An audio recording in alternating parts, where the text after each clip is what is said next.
I'm Lucie Fink, and this week is 5 days of becoming a morning person. Hey guys, welcome back to Try Living with Lucie, where I challenge myself to live a better life and sometimes do weird things like eat only pizza for 5 days. If you're new here, don't forget to click right here and subscribe to our YouTube channel, and also comment below and let us know what other challenges you want to see me try. This week's challenge is very near and dear to my heart because it's honestly a topic that I myself have been really into recently. Even Michael can tell you that I just don't stop talking about it. Hey Michael.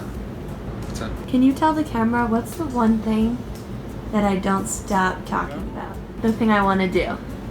The thing you want to do is most definitely wake up early. Why do I want to do that? Because you want to be a morning person?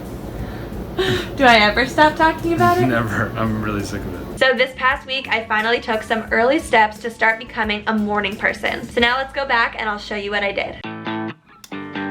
Let me start off by saying that I myself have never ever been a morning person. If you leave me undisturbed in the morning, I can probably sleep comfortably until about 11 a.m., sometimes even noon. And anytime I need to wake up early and get out of bed, I find myself snoozing my alarm multiple times. So for someone who's not a morning person but really wants to become one, I've heard that the biggest change needs to take place in your nighttime routine. Mark my words, you will not be able to wake up early if you do not go to sleep at a reasonable time. My typical bedtime is around midnight, sometimes a little bit earlier, sometimes a little later, but instead of going all in and trying to push that bedtime up hours at once, I decided this week to gradually move my bedtime up piece by piece so that each day I was going to sleep a little earlier. Slow and steady wins the race. So on Sunday night, to get ready for this entire week, I made sure that I was washed up and in bed by 11 p.m. so that I had a little bit of time to read before I shut the lights off and got to sleep by 11:30. Just 30 minutes earlier than normal. You gotta start somewhere.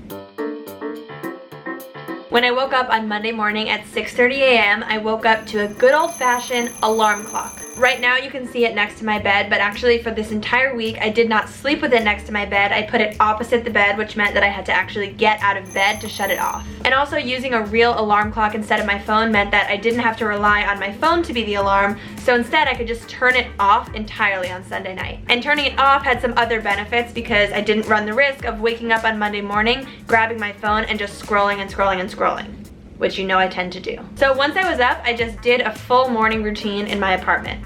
I made breakfast for myself, I made a fresh juice, I read the newspaper from the physical, actual newspaper, the one that's thrown in front of my door every morning.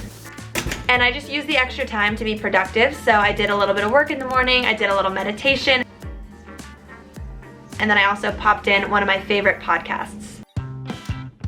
Monday felt really great, but to be completely honest with you, the first day of a challenge almost always feels great. I'm always so into it and I'm really excited to try it and I have all this adrenaline pumping, so it's not really trying it out for the first time that's hard, it's sticking to it. So on Monday night going into Tuesday, I shifted my bedtime up in another half-hour interval and I moved it from 11:30 to 11. I set an alarm for 9:30 p.m. to make sure I was off my computer, then another alarm for 10:15 to make sure I was in bed, and the final alarm was for 11 p.m. lights out. One issue that I had on Monday morning when I woke up at 6:30 was that the room was incredibly dark. And I don't know about you guys, but when I wake up and there's no sunlight in sight, it's difficult to get up. So on Monday night, I decided to open up the shades and sleep with the windows wide open so that in the morning all of the light would leak in. And it was actually a really cool view because I live around a ton of other high-rise buildings, so the lights from different apartments were coming in and it was kind of like I was going to sleep with this shimmering city next to me. I'm also finding that it's just not the easiest thing in the world to put myself to sleep earlier because I'm used to going to sleep kind of late. If I try to put myself to bed earlier, I wind up just lying there and telling myself, sleep.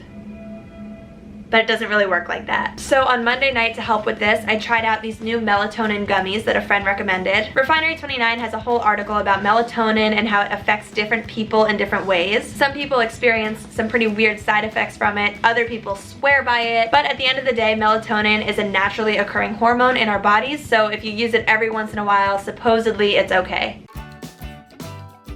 My alarm clock went off on Tuesday morning, and because the room was already bright from the shades being open, it was actually a lot easier to get up. I just went the cheapest route and used the actual sun, but if you don't have good sunlight in your apartment, you can also try a wake-up light, which mimics the sun. I also didn't feel any weird side effects from the melatonin, which was good. After I got myself out of bed on Tuesday, I popped in a productivity podcast and I brought myself to the gym bright and early. I just couldn't believe how much time I had in the morning to do everything. So by the time I was ready to go to work, I had already eaten breakfast, gone to the gym, taken a shower, meditated, soaked up an entire podcast. It was honestly more than most people do in a full day, and I had done it between the hours of 6:30 and 8. Gotta be doing something right if that's what's happening.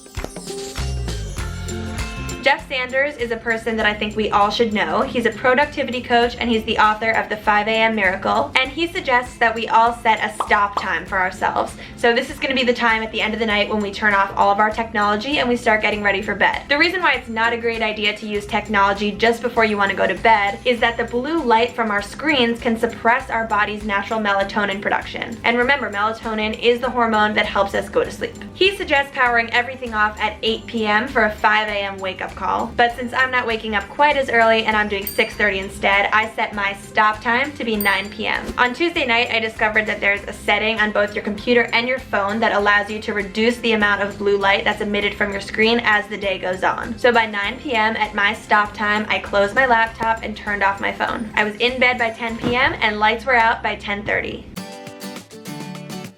Wednesday morning was not an easy wake-up call.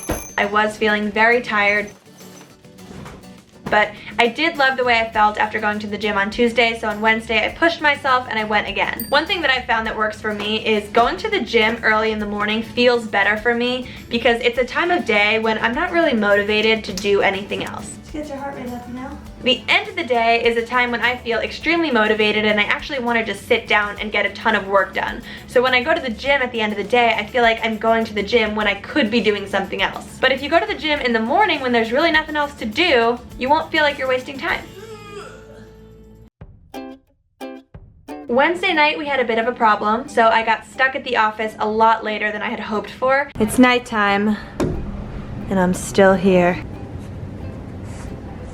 So the post-production department is basically all still here, but absolutely none of the producers are here. It's 8 p.m., time to go home soon. And I actually didn't get home until I think about 8:30 p.m. And of course when I got home I still needed to cook and eat dinner, and I had a little bit more work to do. I had been aiming to get to bed by 10 p.m. on Wednesday night, but then I quickly realized that was just not gonna fly by any stretch of the imagination. I actually wound up not even closing my laptop until 10:30 p.m. But if I'm realizing anything about my new schedule, it's that this whole thing I'm doing here and trying here is not gonna work out every night. Some nights I might have more work to do, other nights I might be out late with friends and I'm not gonna come home early to put myself to sleep at 10. Life is just gonna keep on happening around me, and the conclusion that I'm coming to is that as long as I stick to this schedule on most nights, it's gonna be okay. So on Wednesday, I wound up not getting to sleep until midnight, but that is okay. We're all good, still moving forward. Personally, I think that a major reason why many people struggle to wake up in the morning is because they don't have much to look forward to in the morning. Either they have to get ready for another long day of school, or they have another tough day at their job ahead of them. So I came to the genius conclusion that if I have something to look forward to in the morning, it will be easier for me to get out of bed. Do you ever notice how on Christmas morning, or maybe the morning you wake up and you're about to go off on vacation, you have so much adrenaline coursing through your veins that it really doesn't matter how many hours you slept the night before, because you are up and ready to open presents or get on that plane. So when I started thinking about what to plan for myself that would excite me, I couldn't stop thinking about the fact that I'm always excited to go on a date with Michael after a day in the office. I'm usually at work, typing away, wrapping things up really quickly because I'm so excited to get out of there and to see him and to have a date. But whoever said dates need to be in the evening? So I made a morning workout date with Michael, and the two of us woke up and we were so excited. We worked out side by side, and it was just a little morning date that truly kicked off the entire day on the right note. That is definitely something that will wake me up and get me out of bed in the morning. So now I want you to ask yourself, what is one thing you can set up for yourself in the morning that will really get you up and get your blood flowing and get you excited for the day? On Thursday night, I got to bed nice and early at 10 p.m. My computer was closed by 8 p.m. I had 2 long hours to read. I took a nice warm bath. I was actually really wiped out from the entire day, so by the time I got in bed at 10 p.m., my body went to sleep very easily. When I woke up on Friday morning, I decided to add in a meditation practice that I've been doing to my morning routine. So it's a 21-day meditation challenge led by Deepak Chopra. It's free, it's on YouTube. As you know, I love challenges and I love challenging myself to stick to something for a long period of time. Because challenges like that give me something not only to look forward to, but to track. So enter my bullet journal. I made a brand new 21-day meditation tracker in my bullet journal, and now not only am I excited to wake up and actually do the meditation practice, but I'm also excited to track it because it means I get to watercolor in my bullet journal. I've read a few articles at this point that are sort of against the idea of trying to become a morning person. They say that changing your body's natural rhythms is neither possible nor desirable. And while some people might wake up early to accomplish something, others would prefer to just stay up late and accomplish the exact same thing, and that's okay. But I really do feel that there is something to be said about rising when the sun rises and going to sleep when the sun sets. It's like getting your body onto the natural cycles of the earth. It feels like the right thing to do, you know? I've now spent far too many nights just jamming away on my computer long after the sun has set, and this week has really helped me let go of that. Even when I was in the middle of something, I would just ask myself, does this really need to get done right now? And more often than not, the answer was no. So if the answer was no, I would just close my computer and do it when it's daylight. Now I want to know if you're a morning person, and if you are, please comment below and share your tips and secrets with us because I think we all want to know. And also, let me know in the comments what you want to see me try next time for 5 days at a time. Bye guys! Hey YouTube, thanks for watching. Click here to watch another episode of Try Living with Lucie, and right here for another video from Refinery29. See ya!